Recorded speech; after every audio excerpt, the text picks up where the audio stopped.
Bismillahirrahmanirrahim. Assalamualaikum warahmatullahi taala wabarakatuh.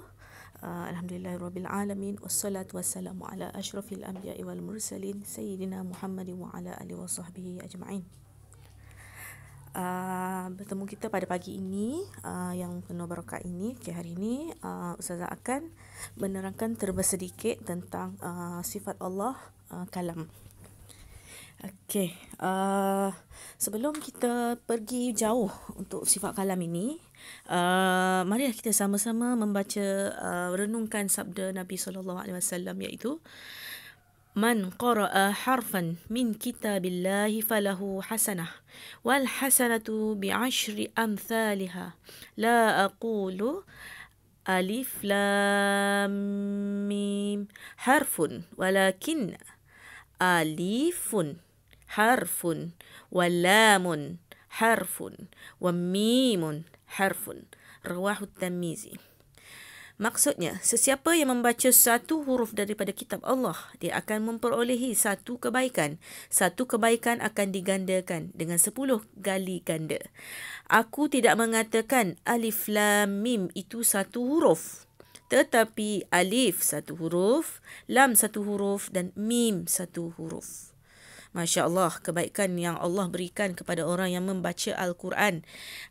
Bukan kita memilih, bukan dikira sebagai alif lam mim itu satu perkataan, tetapi satu alif satu kebaikan, lam satu kebaikan dan mim satu kebaikan.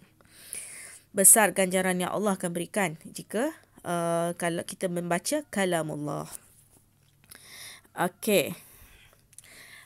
Seperti mana yang kita ketahui, kalam Allah ini iaitu Allah bersifat kalam, iaitu Allah, kalam Allah ialah Al-Quran, kitab yang diturunkan kepada Nabi Muhammad SAW melalui perantaraan Jibril.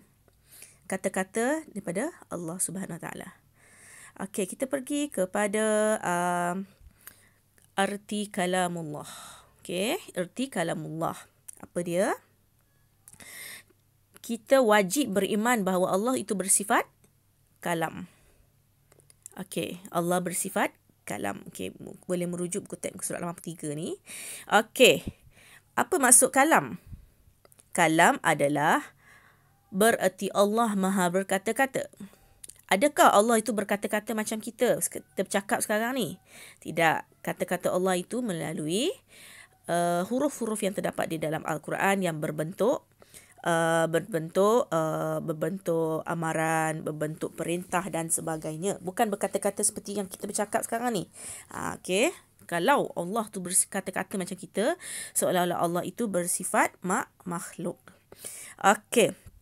Allah Maha berkata-kata tanpa memerlukan alat. Kalau kita bercakap melalui mulut, kita guna mulut, kita guna ini, dan Allah tidak memerlukan kata-kata, bantuan dan perantaraan. Tak ada perantaraan apa-apa. Okey. Cara Allah berkata-kata tidak sama, tidak serupa dengan makhluk. Okey, ingat tak serupa dengan makhluk seperti mana Ustazah khabar tadi.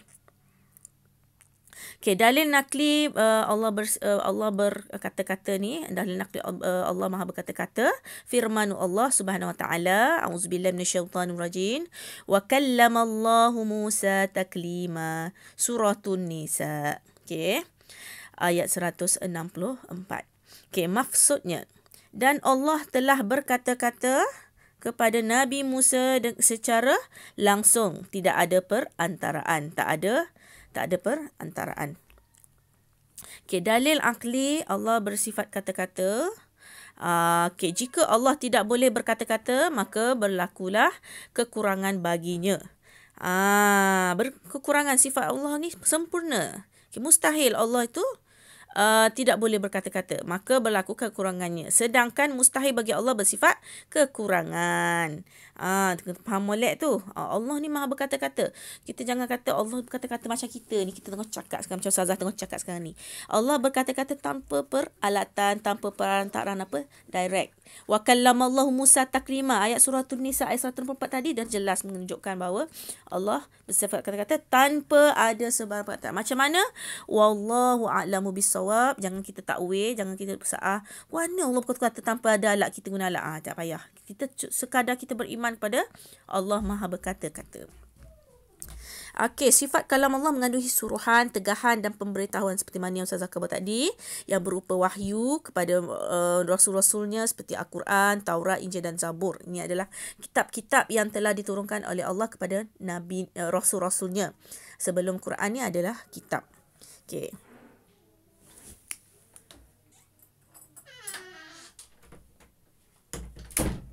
Okey, ada gangguan sedikit.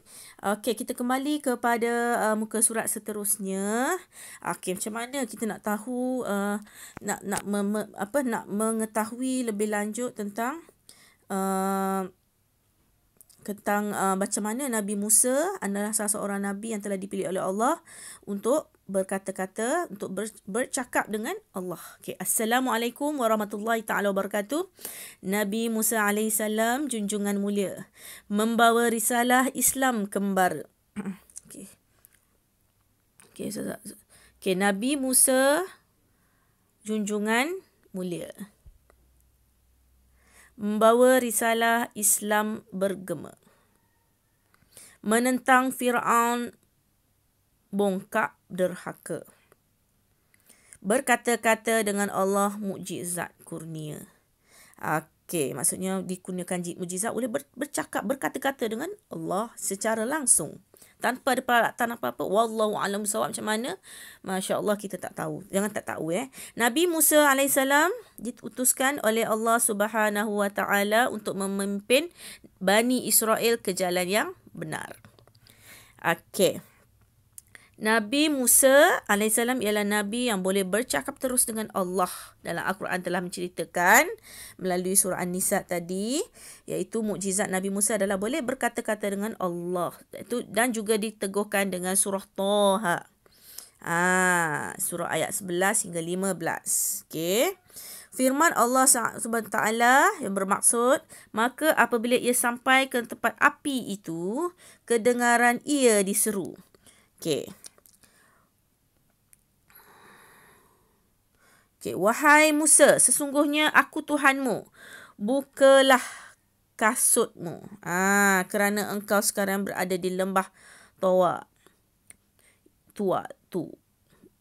yang suci.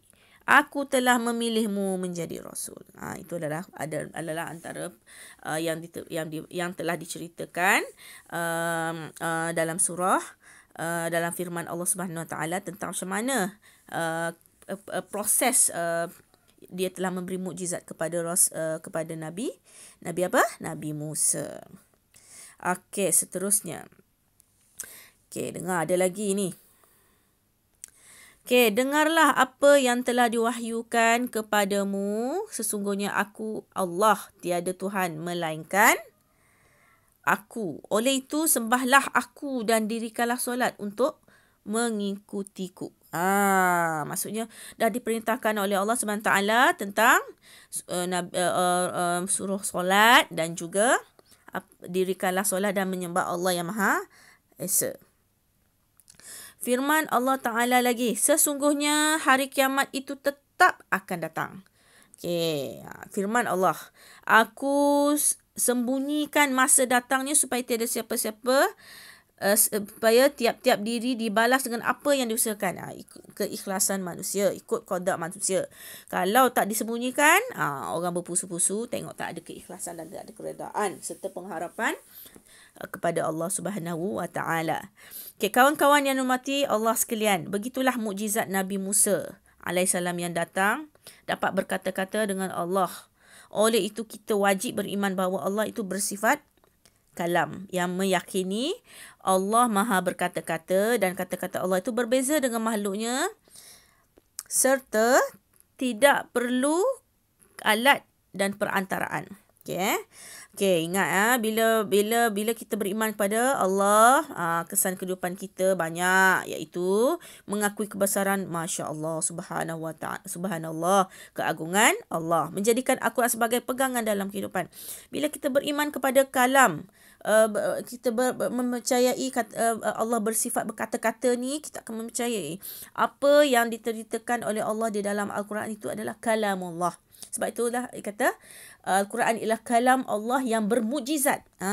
Sebab apa mukjizat? Magic orang kata. Sebab apa? dalam tu orang ikut suruhan dia, orang ikut larangan dia, orang tak buat. Okey, itu memberi kesan kepada pegangan kehidupan kita. Beramal dengan segala perintah Allah dan meninggalkan segala larangannya. Okey, dan juga dikasihi dan dirahmati Allah Subhanahu wa taala. Okey, latih to be ni ustazah nak minta awak buat dalam buku aktiviti, buku tulis. Ustazah nak satu sahaja. Ustazah nak awak buat ikut kreativiti, hasilkan nota digital yang mengandungi isi penting tentang sifat kalam Allah. Kemudian lakukan aktiviti bersama-sama dengan rakan, iaitu tentang membaca dalil nakli dan terjemahannya. Mengadakan kuis uji minda. Okey, Ustazah nak awak buat nota digital. Macam mana? Nota digital yang mengandungi isi. Awak buatlah kot telefon ke, buat dengan apa ke. Boleh buat ikut suka hati, ikut kreativiti. Awak nak buat template apa ke semua ke, terserah. Okey. Jangan risau. Nota aktiviti ni sangat sesuai untuk awak untuk tahun 6 ni. Sebab tahun 5 pun dah pandai buat. Apatah lagi tahun 6 boleh buat. Okey. Ustazah rasa sekadar itu sahaja nota. Cara-cara nak buat nota digital boleh guna Padlet, boleh guna Canva, boleh guna Pixel Lab dan sebagainya. Tapi Ustazah nak nota digital tu terserah. Kalau buat dalam tulisan Jawi lagi bagus. Tapi kalau nak buat dalam bahasa Melayu pun terserah. Okay, nota digital tu biar comel lah. Okey, Ustazah rasa itu sahaja. Ustazah nak buat, awak buat dulu muka surat 1. Okey. Terima kasih dan jangan lupa jawab kuis yang telah Ustazah bagi dalam grup WhatsApp. Okey, itu sahaja sekalian. Wabillahi taufiq wal hidayah. Wassalamualaikum warahmatullahi taala wabarakatuh. Jumpa lagi minggu hadapan insya-Allah.